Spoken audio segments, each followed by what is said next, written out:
நம்முடைய கர்த்தராய் இருக்கிற இயேசு கிறிஸ்துவுக்குள் மிகவும் பிரியமான என் அன்பு சகோதர சகோதரிகளே, இந்த நாளிலும் இயேசு கிறிஸ்து சிலுவையிலே தம்முடைய திருவாய் மொழிந்து சொன்ன 2வது வார்த்தை, இன்றைக்கு நீ என்னுடனே கூட பரதீசில் இருப்பாய் என்று அவர் சொல்லுகிறதான அந்த வார்த்தை.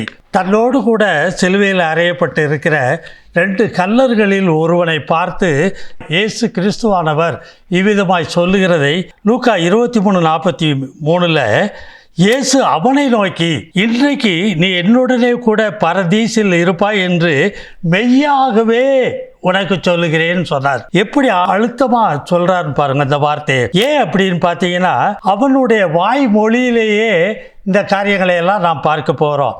7 காரியங்களை அவனுடைய வாய்மொழி, அதாவது அந்த கண்ணன் சொன்னதான வார்த்தையிலேயே அந்த பரதீசில் இருப்பாய் என்று சொல்வதற்கு ஏதுவான காரியங்கள் இருந்ததை இயேசு கிறிஸ்து அவனை ஆசீர்வதித்த அந்த ஆசீர்வாதத்தை அவன் பெற்றுக்கொள்ள தகுதியுள்ளவனாய் இருந்தான் என்பதை பார்க்க போகிறோம். முதலாவது, அவன் தேவனுக்கு பயப்படுகிறவனாய் இருந்தான். லூக்கா 23:39 அன்றியும் சிலுவையில் அறையப்பட்டிருந்த குற்றவாளிகளில் ஒருவன், நீ கிறிஸ்துவானால் உன்னையும் எங்களையும் இரட்சித்துக்கொள் என்று அவரை இகழ்ந்தான். ஒரு கள்ளன். ஆனால் மற்றவன் என்ன சொல்கிறான் பாருங்க, அதிலே 40ஆம் வசனத்தில் அவனை நோக்கி, நீ இந்த ஆக்கினைக்கு உட்பட்டவனாய் இருந்தும் தேவனுக்கு பயப்படுகிறது இல்லையா என்று அவனை கடிந்து கொள்கிறான். இவன் தேவனுக்கு பயப்படுகிறவனாய் இருந்தபடியினாலே அவனை இப்படி கடிந்து கொண்டான் என்று பார்க்கிறோம். மத்தேயு 10:28 பார்க்கிறோம், ஆத்துமாவை கொல்ல வல்லவர்களாய் இராமல் சரீரத்தை மாத்திரம் கொல்லுகிறவர்களுக்கு நீங்கள் பயப்பட வேண்டாம், ஆத்துமாவையும் சரீரத்தையும் நரகத்திலே அழிக்க வல்லவருக்கே பயப்படுங்கள். ஹலோ, இந்த கள்ளை இப்போ இந்த காரியத்தை நிறைவேற்றினான். கர்த்தருக்கு பயந்தான், தேவனுக்கு பயந்தவனாய் இருந்தான் என்பதைத்தான் இதில் பார்க்கிறோம். மத்தேயு 5:45 அவர் தீயோர் மேலும் நல்லோர் மேலும் தமது சூரியனை உதிக்க பண்ணி நீதியுள்ளவர்கள் மேலும் அநீதியுள்ளவர்கள் மேலும் மழையை பெய்ய பண்ணுகிறார் என்பதை நிரூபிக்கிறார் இயேசு கிறிஸ்து. இவன் மேலே அதை செய்கிறார். இந்த சூரியன் இயேசு கிறிஸ்து தான், இந்த மழை பரிசுத்த ஆவிதான். அப்போஸ்தலர் நடபடி 10:35 எந்த ஜனத்திலாயினும் அவருக்கு பயந்திருந்து நீதியை செய்கிறவன் எவனோ அவனே அவருக்கு உகந்தவன் என்று நிச்சயித்து அறிந்திருக்கிறேன் என்று சொல்கிறாரு. இப்போ இயேசு கிறிஸ்து இவன் மேலே நீதியை வர்ஷிக்க பண்ணுகிறார். 2வது, தன் பாவங்களை அறிக்கையிட்டான். லூக்கா 23:41 நாமோ நியாயப்படி தண்டிக்கப்படுகிறோம். மற்றவனை பார்த்து அவர் சொன்ன வார்த்தை, நாம் நடப்பித்தவைகளுக்கு தக்க பலனை அடைகிறோம். இவன் தன் பாவங்களை அறிக்கையிடுறான், அதற்குரிய பலனை அடைஞ்சிக்கிட்டு இருக்கிறேன் அப்படிங்கிறத ஒத்துக்கொண்டான், ஏற்றுக்கொண்டான். ஏசாயா 55:7 துன்மார்க்கன் தன் வழியையும் அக்கிரமக்காரன் தன் நினைவுகளையும் விட்டு கர்த்தரிடத்தில் திரும்ப கடவன், அவர் அவன் மேல் மனதுருகுவார். நம்முடைய தேவனிடத்திற்கே திரும்ப கடவன், அவர் மன்னிக்கிறதற்கு தயை பெருத்திருக்கிறார். இந்த வார்த்தை அப்படியே அவனுக்குள்ள நிறைவேறுது. எசேக்கியேல் தீர்க்கதரிசன புத்தகம் 18:21 துன்மார்க்கன் தான் செய்த எல்லா பாவங்களை விட்டு திரும்பி என் கட்டளைகளை எல்லாம் கை கொண்டு நியாயத்தையும் நீதியையும் செய்வானையாகில் அவன் பிழைக்கவே பிழைப்பான், அவன் சாவதில்லை. மத்தேயு 5:4 துயரப்படுகிறவர்கள் பாக்கியவான்கள், அவர்கள் ஆறுதல் அடைவார்கள். இப்படிப்பட்ட ஒரு நிலையில இந்த வசனங்களை எல்லாம் அவனுக்குள் நிறைவேற்றி காண்பிக்கிறான். இதான் வேதம் சொல்லுது, அவன் தன் பாவங்களை அறிக்கையிட்டது நிமித்தம் அவன் பாவங்களை அவர் மன்னிக்கிறார். 3வது ஒரு காரியத்தை பார்க்கிறோம், அவன் இயேசுவை பாவமற்றவர் என்று அறிக்கையிட்டான். லூக்கா 23:41 இவரோ தகாத ஒன்றையும் நடப்பிக்கவில்லையே. அந்த மற்ற கல்லறிடத்தில் அவன் சொல்றான், இவர் பாவம் செய்யல, தகாத ஒன்றையும் நடப்பிக்கவில்லை, இவர் பரிசுத்தர் என்று அறிக்கையிடுறான். 53:9 ஏசாயால துன்மார்க்கரோடு கூட அவருடைய பிரேத குழியை நியமித்தார்கள், ஆனாலும் அவர் மரித்த போது ஐஸ்வர்யவானோட இருந்தார், அவர் கொடுமை செய்யவில்லை, அவர் வாயில் வஞ்சனை இருந்ததும் இல்லை. இதை அவன் நிரூபிக்கிறான். இயேசு கிறிஸ்துவை அவரை குறித்து அவர் பரிசுத்தவான், அவரிடத்தில் குற்றமில்லை என்று ராத்திரி முழுவதும் பிலாத்துவுக்கு முன்னால இவனும் இருந்தான். இயேசு கிறிஸ்துவை மற்றவர்களாம் குற்றம் சாட்டினார்கள், வாரால் அடிப்பித்தார்கள். பிலாத்து கேட்டாலும் கூட அவரிடத்துக்கு முன்னால அவர் சொன்ன சாட்சிகளை எல்லாம் இவன் அறிந்திருக்கிறான். வாய் திறக்கல, அமைதியா இருந்தார் இயேசுவானவர். யோவான் 8:46 என்னிடத்தில் பாவம் உண்டென்று உங்களில் யார் என்னை குற்றப்படுத்தக்கூடும்? ஒருவனாலையும் முடியல.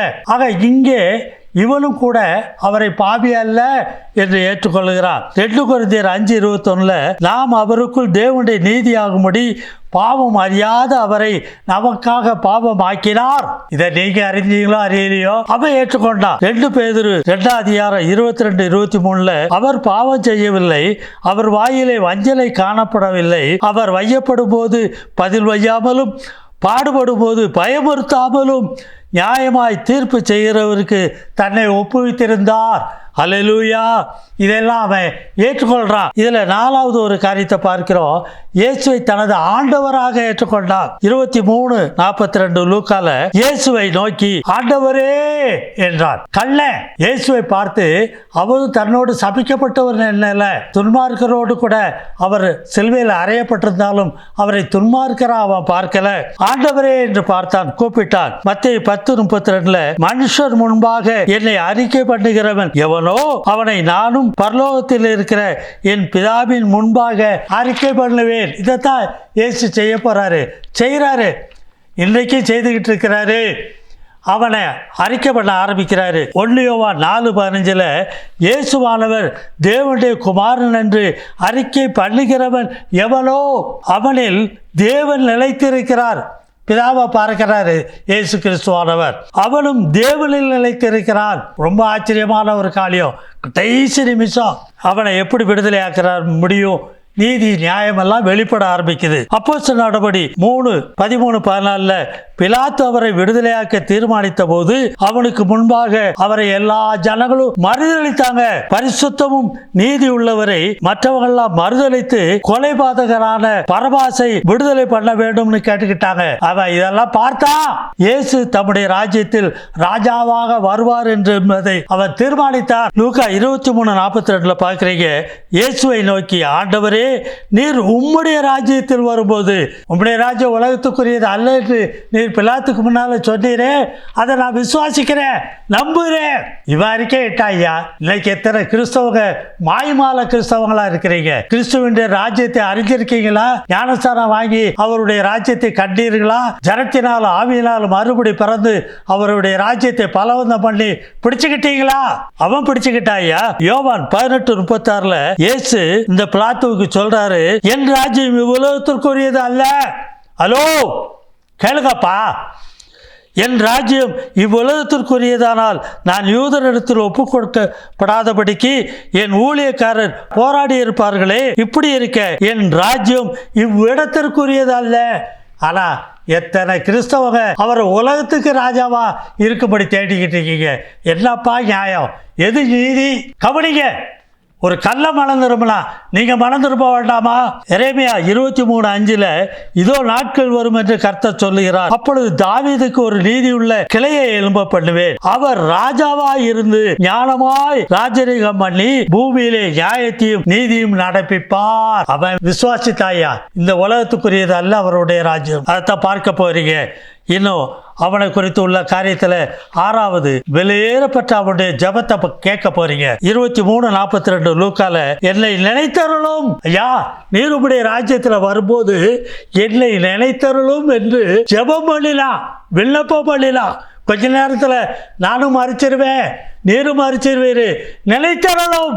இல்லப்பா வருஷம் நீங்க இந்த மாதிரி பெரிய வெள்ளிக்கிழமை எல்லாம் கொண்டாடுறீங்க, என்னைக்கு இந்த ஜெபத்தை பண்றீங்க? ஆதியாகமம் 19:29 தேவன் அந்த சமவெளியின் பட்டணங்களை எல்லாம் அழிக்க புறப்படும் போது தேவன் ஆபிரகாமை நினைத்து லோத்து குடியிருந்த பட்டணங்களை எல்லாம் தாம் கவிழ்த்து போடுகையில் லோத்தை அந்த அழிவில் நடுவிலிருந்து தப்பி போகும்படி அனுப்பிவிட்டார். ஆபிரகாமுடைய விண்ணப்பத்தை கேட்டு லோத்தை விடுவித்தாரு. இப்போ பிதாவே சொல்றாரு, அவனை விடுவிப்பேன். அவன் ஜெபம் கேட்கப்பட்டதுயா. இயேசு கிறிஸ்து மூலமாய் அவருடைய நாமத்தினாலே அவன் ஏறெடுத்த ஜெபங்கள் எல்லாம் அங்கே பரலோகத்தில் தேவ சமூகத்தில் போய் இட்டிட்டு. மத்தேயு 11:12 யோவான் ஸ்நானன் காலம் முதல் இதுவரைக்கும் பரலோக ராஜ்யம் பலவந்தம் பண்ணப்படுகிறது, பலவந்தம் பண்ணுகிறவர்கள் அதை பிடித்து கொள்ளுகிறார்கள். அவன் பிடிச்சிக்கிட்டான், நீங்கள் பிடிச்சிக்கிட்டீங்களா? ஏசாயா 49:15 சிறியானவள் தன் கற்பத்தின் பிள்ளைக்கு இறங்காமல் தன் பாலகனை மறப்பாலோ? அவர்கள் மறந்தாலும் நான் உன்னை மறப்பதில்லை. இந்த கல்லனை பார்த்து இயேசு கிறிஸ்து சொன்ன வார்த்தை இதுதான், நான் உன்னை மறக்க மாட்டேன், நீ தேவனால பிறந்தவன் என்று அவனை ஏற்றுக்கொள்கிறார். இன்னும் பார்க்கிறீங்க, 7வது ஒரு காரியம், அவருடைய ஜெபம் கேட்கப்பட்டு உடனே பதில் வந்தது. ஐயா லூக்கா 23:43 இயேசு அவனை நோக்கி, இன்றைக்கு நீ என்னுடனே கூட பரதீசில் இருப்பாய். நரகத்துக்கு போக மாட்டேன், பாதாளத்தில் விழுந்து அடக்க மாட்டேன். நான் எந்த இடத்துல பரதேசில் இருக்கிறேனோ அங்கே என்னோடு கூட நீ இருப்ப. வா, நான் உனக்கு இன்னும் அதிகமாய் போதிப்பேன், இன்னும் விடுதலையை கட்டளையிடுவேன் என்று மெய்யாகவே உனக்கு சொல்லுகிறேன் என்றார். மத்தேயு 8:3 இயேசு தமது கையை நீட்டி அவனை தொட்டு, எனக்கு சித்தமுண்டு, சுத்தமாகு என்று ஒரு குஷ்டரோகியை தொட்டாரே. தீட்டுள்ளவன், இவனுக்கு ஏன் சுத்தமாக்க இவருக்கு சித்தம் இல்லையா? சித்தம் உண்டு, நீ சுத்தமாகுன்னு சொல்றார். மத்தேயு 21:31 இயேசு அவர்களை, பிரதான ஆசாரியர்கள், இந்த ஜனத்தின் மூப்பர்கள் இவங்களை நோக்கி அவர் சொன்ன வார்த்தை, ஆயக்காரரும் வேசிகளும் உங்களுக்கு முன்னே தேவனுடைய ராஜ்யத்தில் பிரவேசிக்கிறார்கள் என்று மெய்யாகவே மெய்யாகவே உங்களுக்கு சொல்கிறேன்னு. வேசிகளும் ஆயக்காரரும் இல்லை, ஒரு கள்ள தேவனுடைய ராஜ்யத்தில் உள்ள நுழைஞ்சிட்டான். நீங்களோ பரிதபிக்கப்பட்டவங்களா நிற்கிறீங்களே, உங்களுக்காகவும் நான் வேண்டுதல் செய்கிறேன்றார். லூக்கா 15:2 அப்பொழுது பரிசேயரும் வேதபாரகரும் முறுமுறுத்து, இவர் பாவிகளை ஏற்றுக்கொண்டு அவர்களோட சாப்பிடுகிறார் என்று அவரை குற்றம் சுமத்தி கொண்டே வந்தவர்கள்லாம் அங்கே நிற்கிறாங்கப்பா. இந்த பாவியையும் அவர் ஏற்றுக்கொண்டார். அல்லேலூயா, அல்லேலூயா. இதுதான் உண்மையான ஒரு சம்பவமாக இருக்குது. இன்றைக்கு நீ என்னோடு கூட பரதீசில் இருப்பாய் என்று அவனுக்கு சொன்னார். உங்களுக்கு சொல்கிறாரா? இன்னும் அநேகர் சொல்லிக்கிட்டு இருக்காங்க, இவன் ஞானஸ்தானம் வாங்கினானா, இவனே ஏற்றுக்கிட்டாரு. அப்படி இல்லை. இயேசு கிறிஸ்து மரித்து உயிர்த்தெழுந்த பிறகுதான் அந்த ஞானஸ்தானத்திற்கு ஒரு பவர், அதுக்கு பிறகுதான் அந்த ஞானஸ்தானமே கொடுக்க சொல்லியிருந்தாருப்பா. ஹலோ, செவி உள்ளவன் கேட்க கடவுள். இதை காரணம் காட்டிக்கிட்டு பேசிக்கிட்டு இருக்காங்க. இவனை போல அந்த 7 காரியத்தை பாருங்க, அவனுடைய வார்த்தையை கேளுங்க, என்னவெல்லாம் அவன் சொன்னான், எப்படி அவன் தன்னை நீதிமானா ஆக்கி கொண்டான் பாருங்க. ஜெபம் பண்ணுவோம். பரிசுத்தம் உள்ள நல்ல பிதாவே, இந்த வேலைக்காய் உம்மை துதிக்கிற ஸ்தோத்தரிக்கிறப்பா. தேவனே, இந்த நாளில் நீர் கொடுத்த உம்முடைய வார்த்தையின்படி இன்றைக்கு நீ என்னுடனே கூட பரதீசில் இருப்பாய் என்று அந்த கள்ளனோடு பேசினீரே. மனம் திரும்பினவன், ராஜ்யத்தை தேடினவன், பலவந்தம் பண்ணி அதை பிடித்து கொண்ட இடத்துல சொன்னீரப்பா.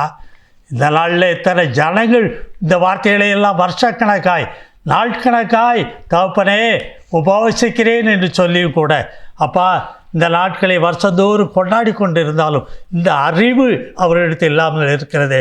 அவர்களை மன்னியும் ஏற்றுக்கொள்ளும் தகப்பனே. அப்பா, அவர்களோடு பேசும்.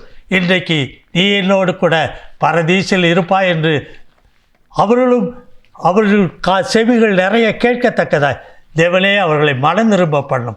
ஆசீர்வாதத்தையும் பலப்படுத்தப்பா.